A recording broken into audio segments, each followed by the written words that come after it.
Tonight, all states and territories agree to an overhaul of the NDIS. Good evening, I'm Richard Davies. Live from Adelaide, this is ABC News.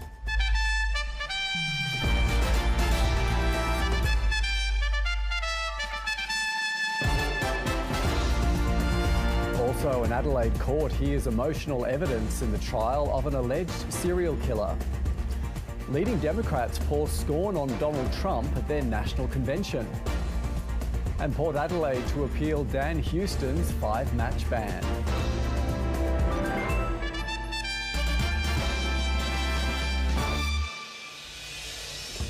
The National Disability Insurance Scheme is set for a major overhaul after the federal government secured support from the states and territories.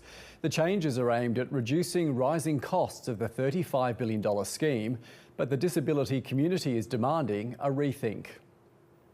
After months of hard-fought negotiations with the states and territories, finally a breakthrough. These are the first and most significant co-governance changes since the inception of the scheme a decade ago. Labor's proposed changes are designed to rein in the ballooning cost of the NDIS. It's growing at an unsustainable rate. Costs projected to grow by 14% a year would be reduced to 8% through a system based on need rather than diagnosis.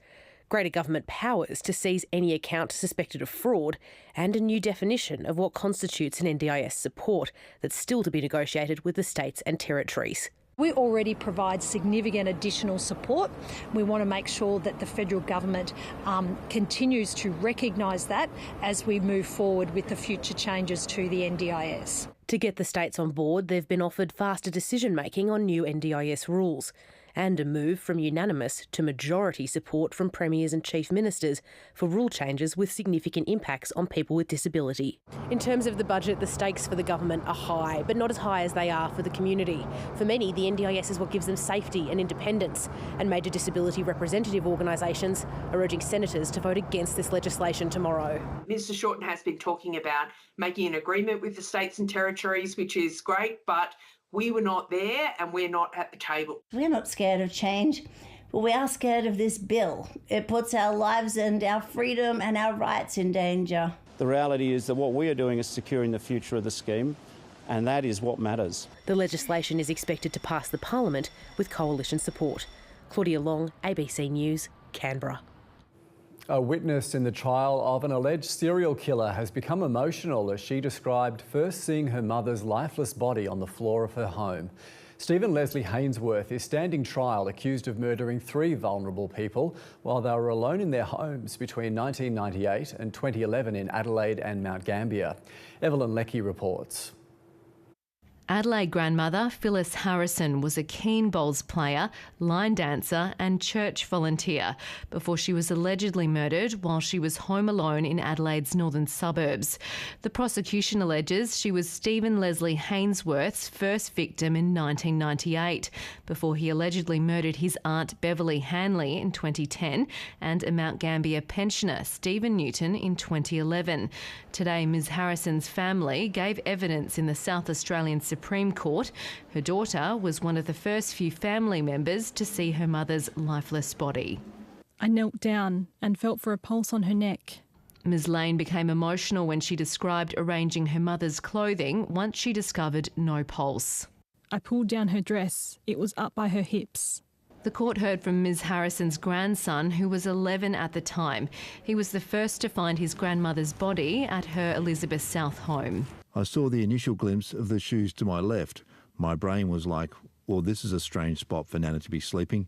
Then I could see the whole body. The prosecution previously told the court all 3 alleged victims were killed in a violent and deliberate manner, with Ms Harrison found with stab wounds, Ms Hanley dying from blunt and sharp force trauma, and Mr Newton allegedly bashed to death.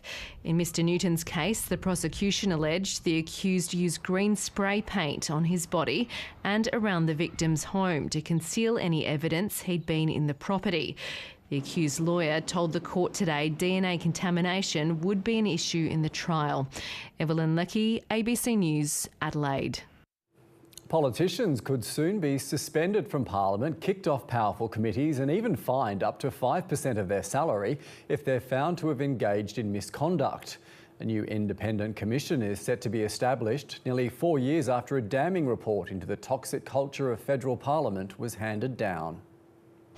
Modernising old institutions takes time and will. This legislation today is designed to move our parliament forward one more step. A step towards a workplace that actually sets the standard for others. Every other workplace in the country has these standards of behaviour, and Parliament should too. For the first time in the history of Parliament, codes of conduct for politicians and staffers have been written and endorsed. Now they'll be enforced.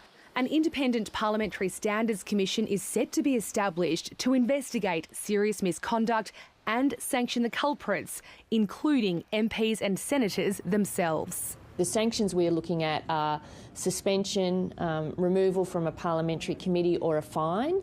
They are, plus, I guess, the transparency that comes with this process. While investigations will be kept secret, it'll be up to Parliament's 13-person Privileges Committee and ultimately the Parliament to determine which penalty should apply. For years, politicians have behaved badly and got away with it, but that changes today.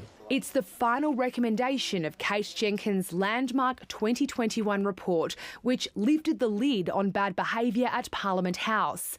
A report triggered by the alleged rape of former staffer Brittany Higgins inside a ministerial office. A set standard report found that bullying, harassment, other complaints were common in this workplace, and we're trying to change that. Cultural change is happening here, albeit slowly. Parliament's adopted more family-friendly sitting hours, and a new workplace support service has been set up, bringing an HR service to a building that lacked one. But in an atypical workplace where conflict is embedded, some reckon there's still room to lift the tone of debate. The shouting, the mocking, the name-calling. I have never stood in a boardroom and been yelled at. Jane Norman, ABC News, Canberra. Australia's Domestic Violence Commissioner says more resources are urgently needed amid a national crisis of men's violence against women. Michaela Cronin today delivered her first progress report on the national plan to end gendered violence. She says there's a critical need to talk more with men about their violent behaviour and put greater focus on sexual violence. The Commissioner also reiterated calls for more funding for frontline services. Our service systems are overwhelmed, stretched beyond capacity. They are struggling to hold on to staff, and they are really at wit's end. America's former First Family has taken centre stage as the Democrats continue a 4-day-long party celebrating their presidential candidate. Barack and Michelle Obama received a rapturous applause as they heaped praise on Kamala Harris and scorn upon Donald Trump. The president who broke barriers. I'm feeling fired up. Arguing for history to be made again. We have a chance to elect someone who has spent her entire life trying to give people the same chances America gave her. While he heaped praise on Harris, he was scornful of the man she's up against, Donald Trump. There's the childish nicknames, this weird obsession with crowd sizes. The 44th president was introduced by his wife, who's also wildly popular with the Democratic base. America, hope is making a comeback.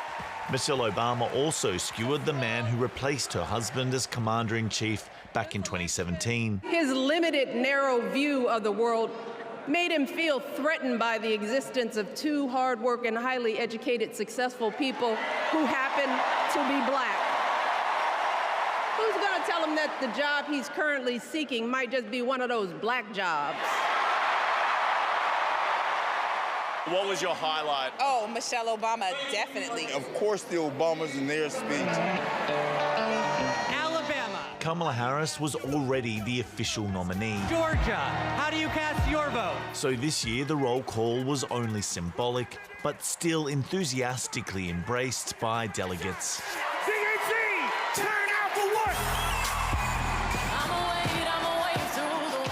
The Democratic Party's pick was beamed in from a rally in the neighbouring swing state of Wisconsin. They have nominated Coach coach Walz and me to be the next vice president and president. Her Republican rival was also on the campaign trail in another Midwest swing state, Michigan. We're here today to talk about how we are going to stop the Kamala crime wave. Kamala Harris had a rapid and unusual path to the top of the party ticket. That means this convention doesn't feature the acrimony or resentment often left over from a bruising primary. Perhaps the most important gift the departing Joe Biden gave his anointed successor is a party seemingly extraordinarily united. Democrats drawing inspiration from their past glory. Yes, she can. And hoping they can pull off what until recently seemed an unlikely victory. Carrington Clark, ABC News, Chicago. The US Secretary of State has left the Middle East with an agreement between Israel and Hamas still elusive. Antony Blinken and mediators from Egypt and Qatar have pinned their hopes on a US bridging proposal aimed at narrowing the distance between the two sides. Meanwhile, the Israeli Prime Minister met right-wing groups of families of fallen soldiers and hostages in Gaza who oppose a ceasefire deal. It came as the IDF released video which purportedly shows the operation to recover the bodies of 6 hostages taken in the Hamas October 7 attack. It brings fresh grief for those Israelis who want Benjamin Netanyahu to agree to a ceasefire and bring home the more than 100 remaining hostages. In Gaza City, Palestinian health authorities say at least 10 people were killed in an Israeli bombing strike on a school housing displaced people. Russia says it shot down nearly a dozen Ukrainian drones headed for Moscow in one of the largest attacks on the Russian capital. Dozens more were shot down over Russian border regions where Ukraine has been targeting critical infrastructure like bridges and oil depots.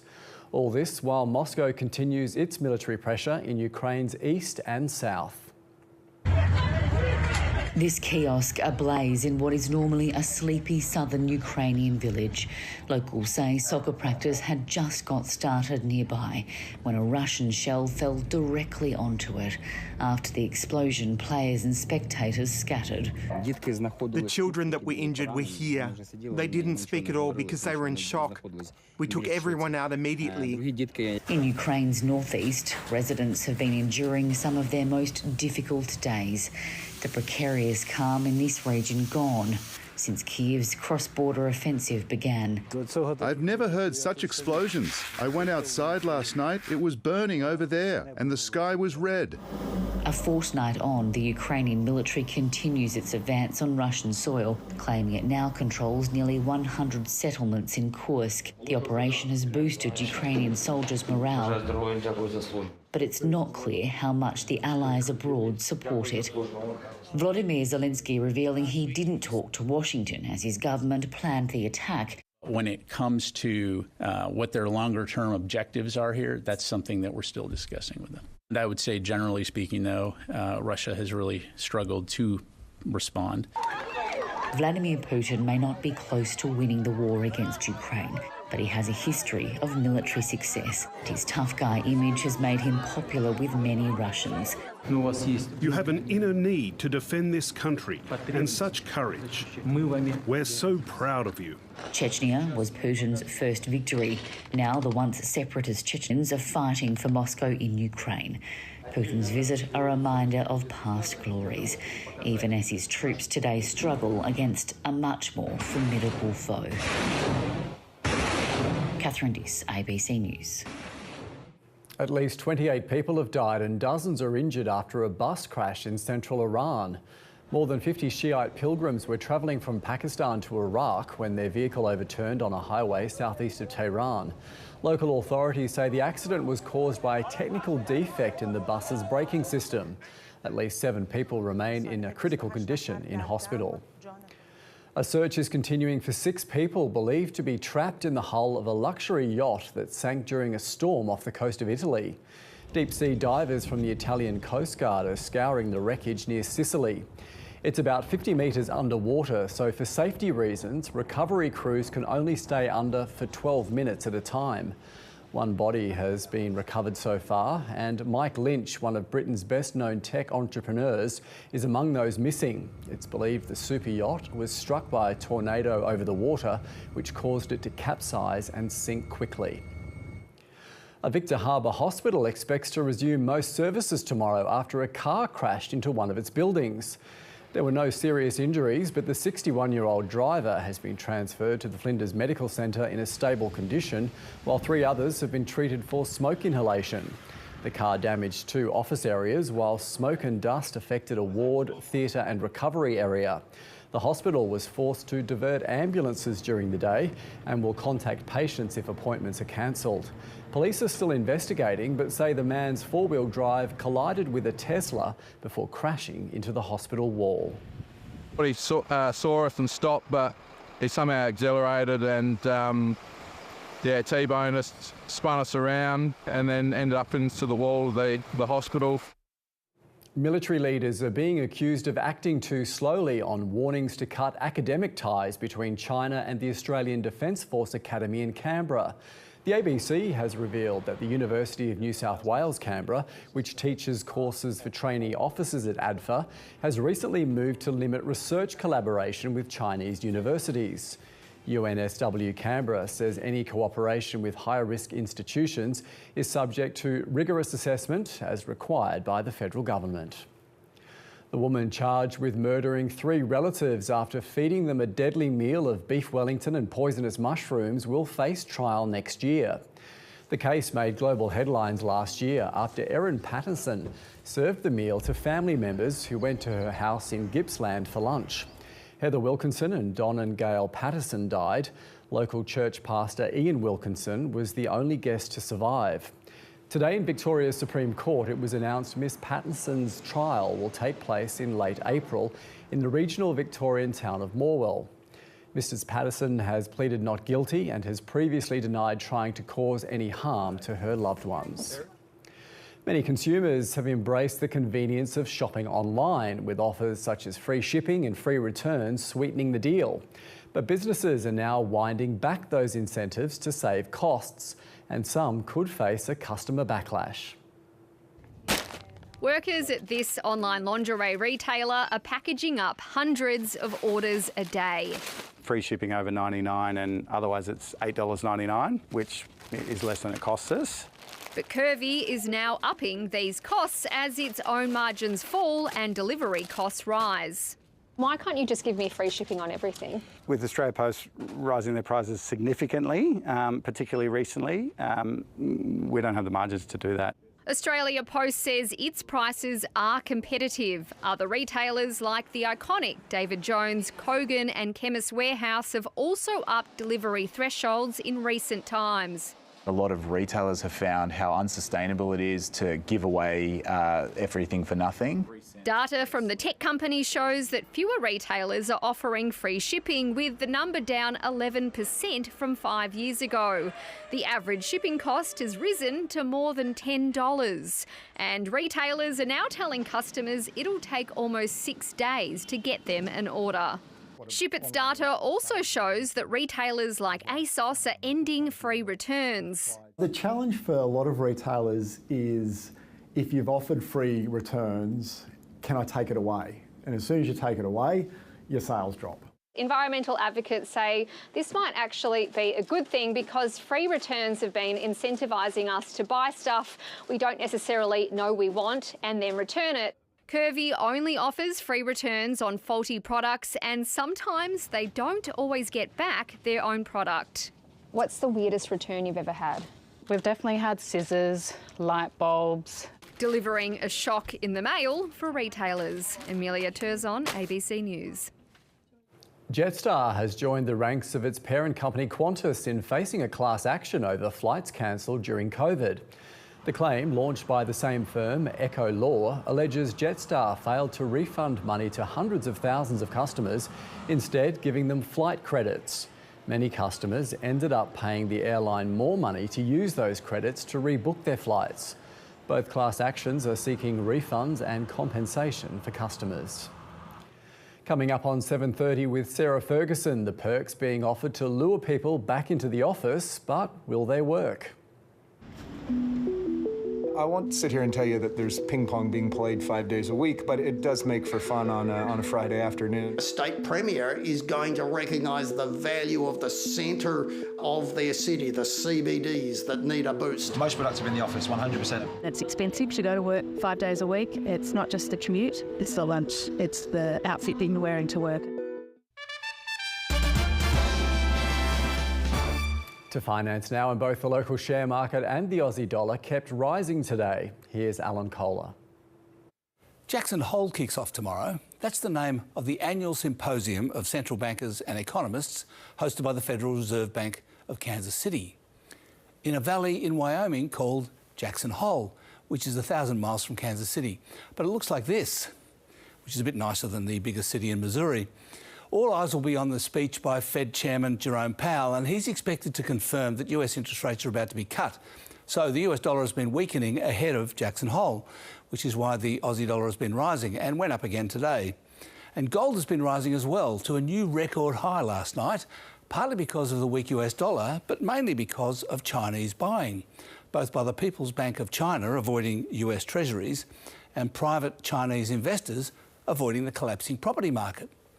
This is the third great gold bull market since the link between the US dollar and gold was broken by Richard Nixon on August the 15th, 1971, in what is known as the Nixon shock, finally ending the backing of money by gold. And this chart from Bloomberg today is quite interesting. It's the main US share market index, the S&P 500, expressed in gold rather than dollars. And well, it's the same as it was in 1971.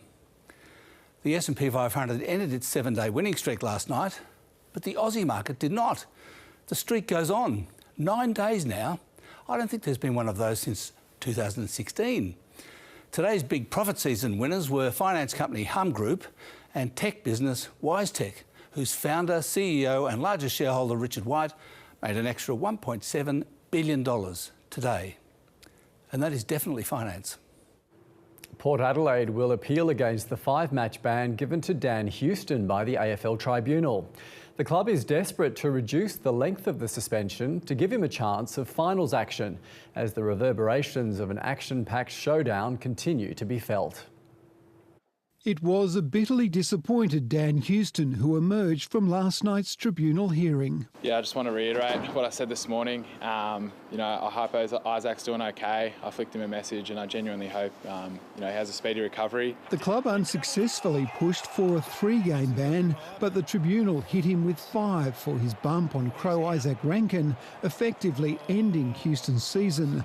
While the Power launches its appeal, Adelaide is only worried about its concussed star midfielder. Initially it was a bit of a concern on Saturday night, but he's in pretty good spirits, and that's really the only concern I've had out of it all. With respect, I don't care what the punishment is, it doesn't interest me. I'm interested in what our players, their welfare and their health. Rankin put in a brief appearance at training today but won't play in the last round. There's been so much to come out of the showdown, including police looking into Matt Crouch allegedly knocking the hat off a Port supporter, and the controversy about Josh Rochelli's goading of Power fans, with Nix having plenty to think about. There's a number of things that we look at, what we value, certain standards we've got to uphold as a group, and we didn't have our best week in that space. But he wouldn't be drawn on exactly what he said in a heated moment with Port coach Ken Hinkley post-game.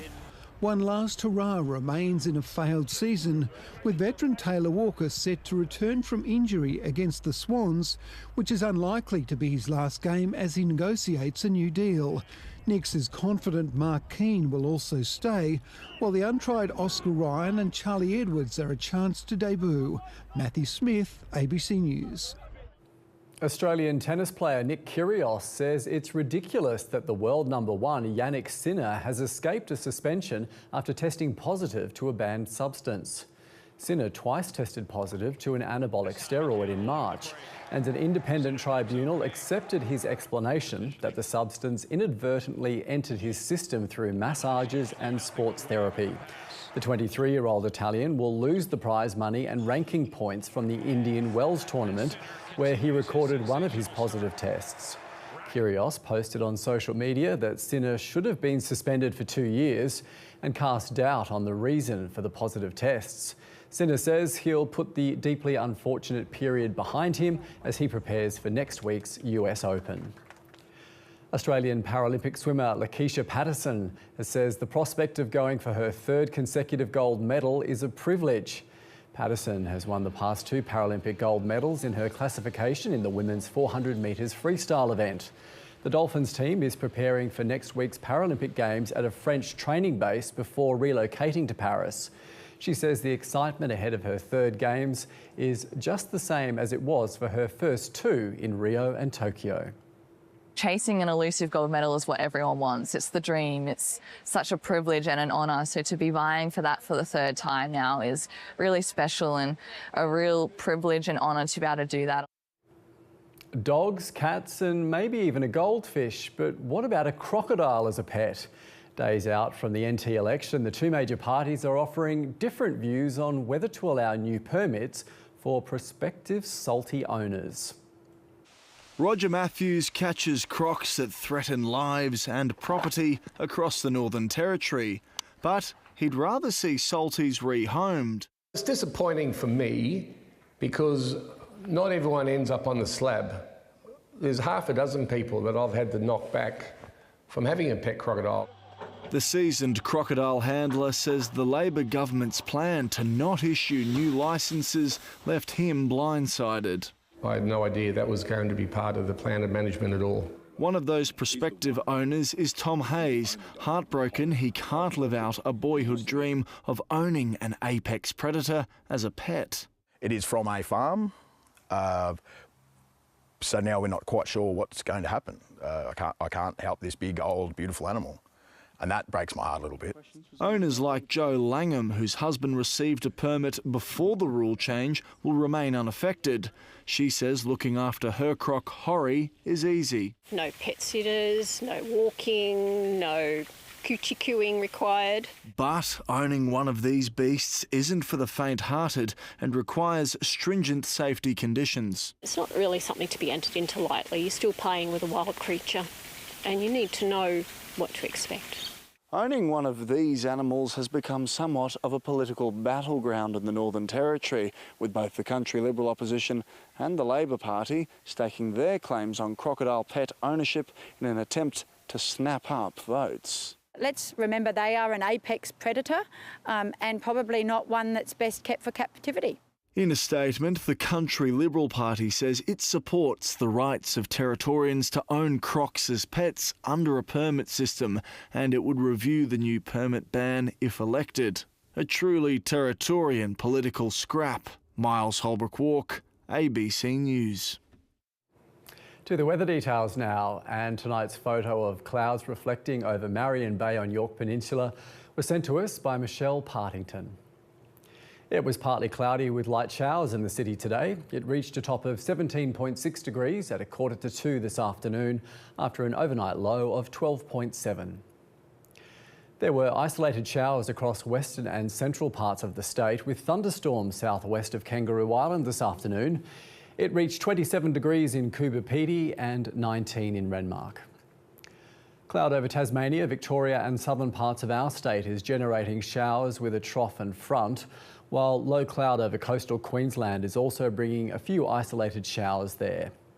A low pressure system is developing a few showers and thunderstorms to southwest WA, mostly dry over the interior under a high.